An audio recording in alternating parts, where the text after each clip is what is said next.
menstrue libre. Cela vous choque, mais c'est un phénomène naturel. De milliers de filles partout ont des règles de manière inopinée la première fois, soit d'un baka, au moment du sport, même au travail des jeunes, tu es acheté, tu refuses même d'aller à l'école. C'est un phénomène naturel, mais un sujet tabou. Et là, il y a quelque chose à faire. Du tabou à l'expertise. Né le 9 décembre à Koumassi, pas dans une maternité, mais dans un taxi, sans assistance, il n'y avait pas de sage-femme, rien. Donc ma maman, ben, elle m'a rappelé ça. Ben, tu es né dans un taxi, c'est pour ça que tu aimes trop le bruit, tout ça. J'ai dit, OK. Et là, 95, papa décède. J'étais l'avant-dernière, issue de 6 familles, 3 sœurs et 3 frères. Et là, la vie commence. Vendeuse de tchèp, avec sa mamie, se réveiller tôt, préparer, aller au marché, plus de 2 kilomètres, et revenir. Et là, prendre des personnes pour t'aider, c'est un luxe parce qu'il faut payer, la nourriture ne marchait pas. Donc nous, ces filles, on était à la tâche. Tu quittes à l'école, tu laves les assiettes, tu laves la grosse mamite, il faut aider maman, c'est important. Et là, ça devient encore plus compliqué. Il faut bosser. Parce que tu vois ces difficultés de ta maman, elle est ton espoir, elle souffre. Et toi, la petite, tu prends ces douleurs-là, elle met ses émotions sur toi. Tu as fait comment? C'est ta âme. Mais vendre n'est pas facile. Elle était hyper tendue. Nous avons reçu beaucoup de difficultés pour la scolarisation et maman était battante. Et voir Maître Nyang, c'est un tonton que j'apprécie beaucoup, qui a contribué vraiment à ma scolarisation. Et ma fille a eu un temps en 6e. Un temps en 6e, ce n'est pas public, il faut aller privé, il faut payer scolarité. Nous, on veut grandir. Donc, on se voyait avec des amis, quand on regarde un peu la télé, on veut vraiment aller dans des écoles où vraiment tes enfants bien sapés, bien chic. Et puis, chez Koumassi, Boribana, quelque part, Poto, là, quartier Kankakura, l'école était là-bas. Donc, imagine, tu pars, tu fréquentes, il faut être brillante. Quand tu vois Kadi, Dieu m'a donné cette flexibilité, en fait, d'apprendre, d'être productive à l'école. Et là, il faut commencer les cours, maman allait plaider pour qu'on puisse avoir une bonne scolarité. Et là, c'était top. Kadi dans sa robe, avec toute cette rondeur, enfant potelé. Non, bleu blanc était chic en notre temps là. Quand tu passes et puis tu es en 6e, tu es contente comme ça. Il faut commencer à apprendre anglais. Et quand tu viens, tu dis, maman, elle dit, hey, toi, va laver l'assiette là. Depuis, tu fais quoi à l'école? Tu as duré là-bas, tout ça. Et on était beaucoup dans cette difficulté de pouvoir apprendre. Mais l'événement qui chamboule ma vie arrive. J'étais une fille très dynamique, motivée. Lors de l'activité sportive, on finit, je suis là et puis je me sens gênée, je ne sais pas. Il dit bon, mais avant que j'arrive là, je sentais des douleurs. Et là, vous connaissez nos parents. Quand tu viens, tu dis maman, j'ai mal au ventre, il ne me sent pas.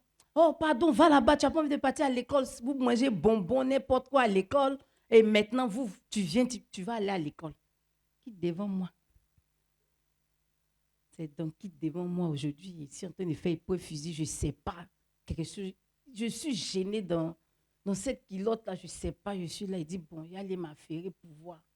Je vois, il dit, yeah, je suis blessée. Aujourd'hui, là, non, je suis blessée, je sais. Et puis, l'enseignant était un homme. Vous savez, c'est les parties intimes. Est-ce que tu peux aller dire à l'homme que tu es blessé, tu n'as pas de copine? Sujet tabou. Je suis traumatisée. Je reste là. Je ne sais pas, je vais dire à qui?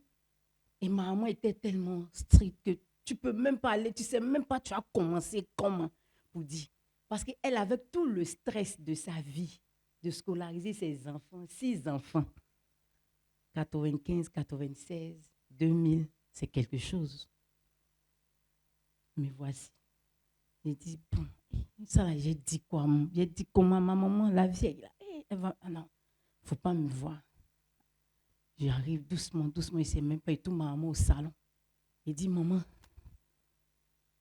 aujourd'hui, là, j'ai fait sport, là, je suis blessée. Que tu es blessée?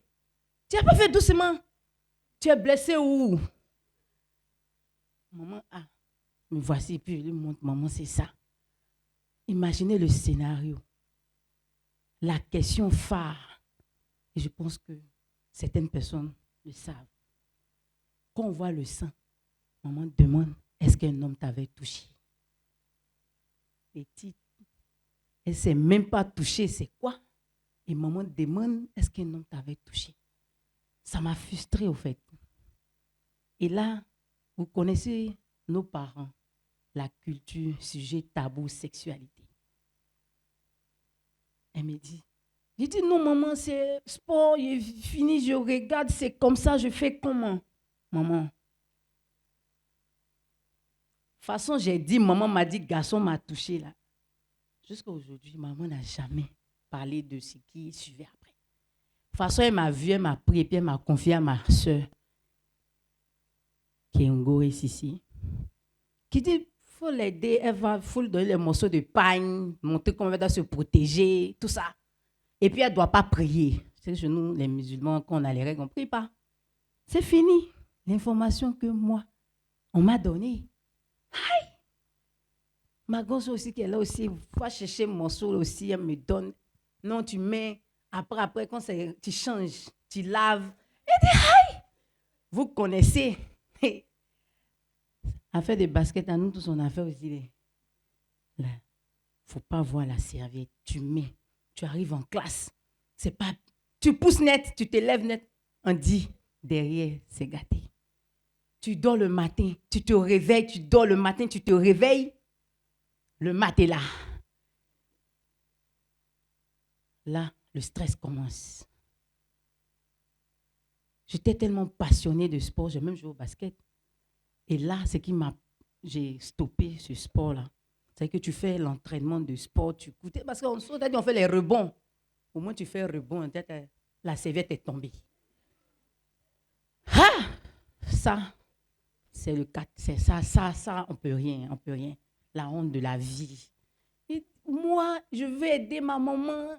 Les vacances, il ne faut pas me voir. Des mamans vont d'arachis. Moi, ils vont dire arachis gris. J'aime commerce. Ils vont dire arachis gris, banane Brésil, les petites tables de toffee, bonbons, tout ce qu'on peut gagner l'argent. Même pétage est vendu. Quand on dit décembre arrive, il ne faut pas me voir. Et un jour, il y avait décembre, mon petit frère a pété. Je vois, il pète les trépas. Ça fait papa. Le matin, il vient, le panier est vide. Il dit à mon petit frère, après tout, vous faites le show.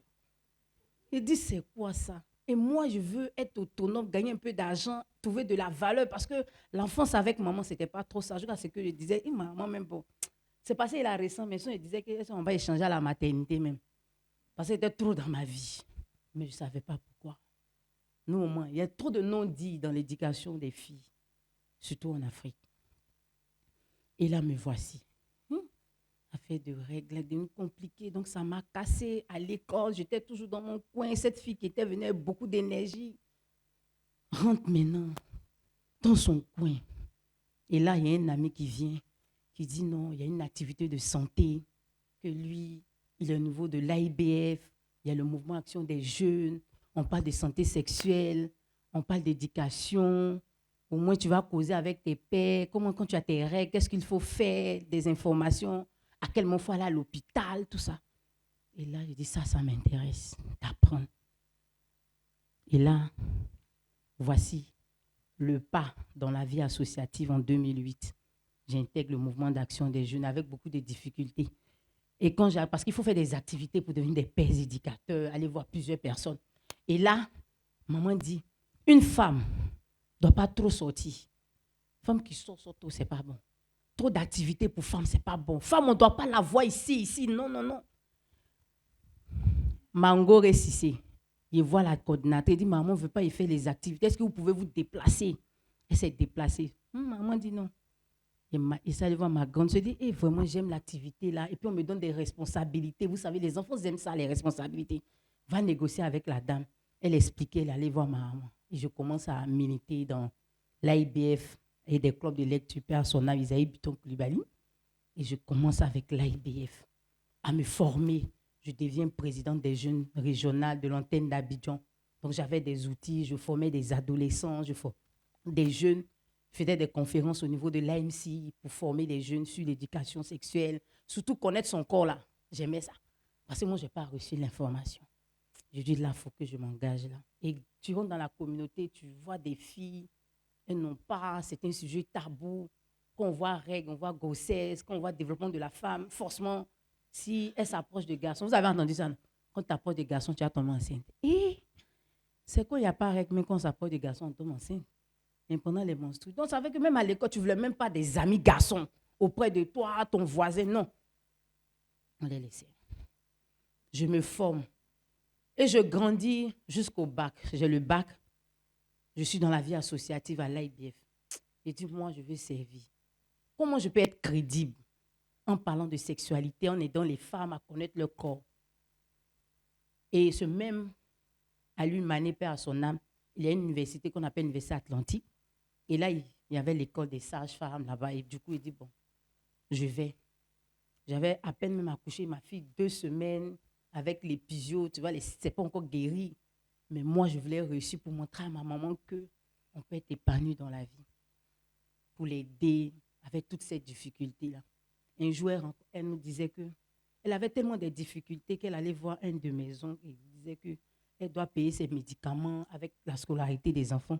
Et il lui dit que lui-même, là, il est en train de ramasser, il est en train de chercher 5 francs pour faire un peu d'argent pour voyager.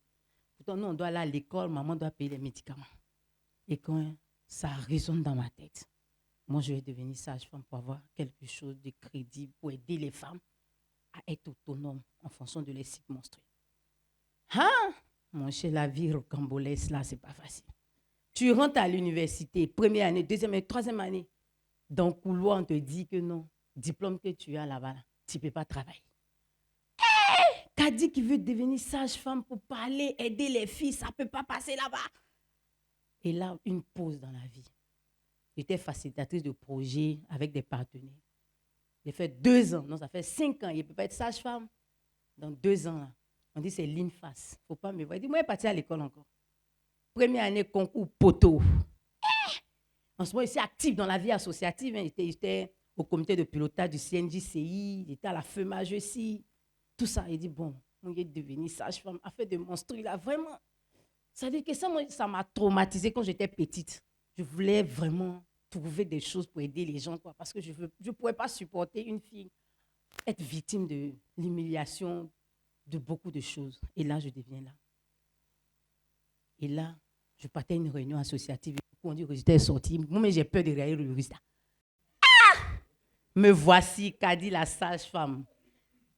Quand on dit concours INFAS, arrivé l'inscription. À 3h du matin, moi, j'étais déjà pour faire inscription à l'INFAS. Parce que moi, je vais devenir sage-femme et la meilleure sage-femme. Et là, je fais mon parcours. J'aime beaucoup prendre les initiatives. J'étais déléguée provisoire avec beaucoup de challenges. J'avance première année, deuxième année avec plusieurs difficultés. Je travaillais, j'ai passé bien sans problème. Et là, la troisième année, j'ai dit, bon, je vais quitter sage-femme. Y aller dans maternité, tout ça. Et puis moi, j'aime conférence, tout ça. J'ai dit, bon, je mets en place l'Organisation pour la santé de l'enfant et de la femme, OSEF, en 2009. 2019 plutôt. Et là, l'organisation dont je finis, en même temps, je booste mon activité avec l'organisation pour parler de menstruation. Et là, OSEF commence à donner. Et avec OSEF, j'ai pu postuler au IALI Dakar. Et là, je crée un projet régional qu'on appelle 72 heures des menstrues. Avant le IALI, j'ai dit, moi, je vais être experte. Mais je voyais une formation sur les réseaux. C'était coûteux. Plus d'une centaine de millions, mais il fallait aller en France. J'ai dit, moi, maman n'a pas fini de vendre, c'est moi qui peux partir là-bas encore. Les résultats, c'est compliqué. L'argent de France, c'est beaucoup. Hein? Je laisse ça. Je me concentre sur mon activité. Je fais sortir 2 ouvrages pour aider les filles. Mon agenda Super Mousseau, mes premiers menstrues, no panique. Et je fais sortir une serviette menstruelle réutilisable. J'ai dit, c'est mon couloir, je vais développer mon couloir. Fais sortir mes livres, mes serviettes, et du coup, les gens commencent à m'identifier grâce à des personnes qui m'inspirent. Moi, j'ai des modèles, j'ai des mentors, parce que je me dis, en tant que leader, il faut trouver des gens qui t'inspirent. Dès que ma vie veut se renverser, là, il met les photos seulement. Quand tu vois Nabou Fall, tu n'es pas contente. Quand tu t'envoies Mariam Diaby, tu ne veux pas. J'adore ces femmes-là. Elles m'inspirent et puis elles boostent mes activités. Et là, Madame Bion m'appelle que sur recommandation de Nabou Fall, je t'envoie à Dabakala, je veux 1000 livres, viens, tu vas être la conférencière. Elle dit, what? Elle dit, à faire des menstrues là, c'est sérieux. Hein? Genre, les gens disent c'est sale, c'est pas bien. Moi, je suis en train de trouver mon couloir. Et là, j'ai dit non. Je finis tout. J'ai dit, bon, moi, j'ai parti. Cette année, l'année prochaine, moi, je vais à Paris pour aller me former. De Koumassi à la Tour Eiffel pour aller faire la spécialisation d'être experte en cycle menstruel. Et là, sans soutien, on arrive, on est experte du cycle menstruel et là, ça passe. Mais il faut revenir au pays. Et là, je développe le concept menstruel libre pour montrer la liberté menstruelle. J'utilisais les hashtags, mais je n'avais pas développé ce concept parce que je me dis que je n'étais pas encore prête. Il faut trouver des outils. Nous, on ne parle pas de règles, mais on parle de coaching pour accompagner la femme autour de son cycle menstruel. Donc là, me voici, la belle dame qui arrive de Paris. Bon. Du coup, ma vie se renverse. Vie familiale, j'étais là en 2023. Je fais un divorce. Et personne ne peut, peut-être d'autres ne savent pas qu'ils vont savoir aujourd'hui. Et là, me voici. Mais tu ne peux pas savoir. Il y avait ma vision, mon couloir. Et le foyer, c'est l'échec pour moi, le divorce. C'est pas, comme on l'a dit, dans la vie, tu apprends et puis tu avances. J'ai dit, moi, Kadi, je dois être une bonne sage-femme. Fin d'année 2023, 2 prix. Droit de l'homme pour l'impact des 72 heures. Le prix de l'entrepreneuriat via le digital Afrique Femme. Et Kadi, le jour là, et vous là, quand souvent aussi Dieu t'aime, et ça, il me promet dans Sarah, et si invité, doit recevoir prix. Je ne sais même pas cette activité, la première dame devait être présente, parce que je n'ai même pas regardé le programme. Mais voici, il dit, c'est pas grave. Où il m'arrête, la première dame est là, et c'est ma photo qui m'inspire. Il dit, moi, Kadi, Koumassi, poto, à côté de la première dame, c'est gâté. 2023, dans crise, il dit, bon, on décharge de l'autre côté, là, pour gérer les émotions de couple. 2024, il dit, moi, en 2024, l'événement, mon court-métrage. Je voulais faire sortir un court-métrage, des livres pour les 72 heures de menstrues dans le mois de mai. Et là, un livre pour la vie de couple, parce que je me suis inspirée, puis faire sortir un livre sur la vie de couple. Et là, 2024, un livre. Même 2024, je fais sortir un autre livre. Qu'est-ce qui se passe dans ma culotte pour donner des outils aux enfants à partir de 6 ans. Et à la suite de ça, un court-métrage, le premier court-métrage ivoirien qui parle des menstrues sous le ciel de la puberté. Et là, j'ai dit, waouh, ma vision, c'est d'impacter et d'aider les femmes. Je suis là et puis, toujours ma mentor pour dire, toi, tu n'as pas dit que tu n'es pas concentré, Nabou Fall. Il y a un programme OLA, il fallait postuler, c'est que tu as ce profil. Je postule, c'est un programme régional, je suis retenue avec 20 autres sœurs de l'Afrique de l'Ouest pour notre impact communautaire. J'ai dit, mon 2024, elle est chic. Oh. Kadi est devenue experte, elle a son diplôme, elle sensibilise, elle vend des initiatives, elle mobilise. Donc, je peux aller loin. On lance une compétition, on me propose dans la catégorie sage-femme. J'ai fini, moi, je suis partie. Enfin, on vote là. On est trop en compétition. L'autre, elle est beaucoup en présence digitale. Moi, digital, là, c'est compliqué, mais terrain. Si c'est terrain seulement, c'est qu'il n'y a pas match. Il s'est assis et puis on dit, oh, la sage Kadi, meilleure sage-femme de l'année. Il a dit, waouh! Donc, je fais un travail impeccable. Les gens aiment ce boulot-là. Et j'ai compris que le cycle menstruel, c'est une connexion. Le cycle menstruel est un pouvoir organisationnel. Et pour y arriver là, ce sont des personnes qui nous aident à grandir. Grandir, seul, c'est compliqué. Mais Dieu va mettre des personnes qui vont t'aider. Et là, ces personnes-là, comme je l'ai dit, un mentor, quand il prend ta main, il met dans une autre main. Un mentor, il ne prend pas ta main et puis il met au milieu. Ou bien, bon, il faut envoyer mail et puis après on voit. Lui-même, il gère le dossier et puis il dit, j'ai appelé le... Il faut partir, c'est OK. Et moi, Dieu m'a permis d'avoir des mentors comme Nabou Fall, Mariam Diaby et d'autres personnes pour pouvoir avancer dans mes initiatives. Et là, grâce au Yali, on a voyagé, on a parlé de menstruation dans la sous-région au Niger pour faire des conférences, animer des ateliers. Et je m'assois, on me dit, Kadi, tu dois aller parler de menstrues libres en Afrique du Sud parce que tu as l'impact en Côte d'Ivoire. On veut que tu partages ce que tu fais avec d'autres personnes. De tabou à l'expertise. Pour vous dire, c'est un sujet tabou, mais chacun de nous doit s'engager parce que vous avez des sœurs qui ont des douleurs menstruelles. Vous avez des filles qui n'ont même pas accès aux protections hygiéniques. Vous avez des sœurs qui n'arrivent même pas à travailler. C'est un combat ensemble pour permettre à ces filles-là de vivre dignement les règles. Et au-delà des règles, on gagne en confiance, on gagne en épanouissement. Et vous allez voir, la scolarisation de la jeune fille aura des impacts. Et ce sont ces filles-là qui vont aller décider pour améliorer notre impact. Je vous remercie menstruellement parce qu'avec Menstrues Libre, c'est toujours la liberté menstruelle. Vive les règles. À chaque moment où vous êtes, ce n'est pas une honte d'avoir une jupe tachetée. C'est juste un phénomène naturel. Merci.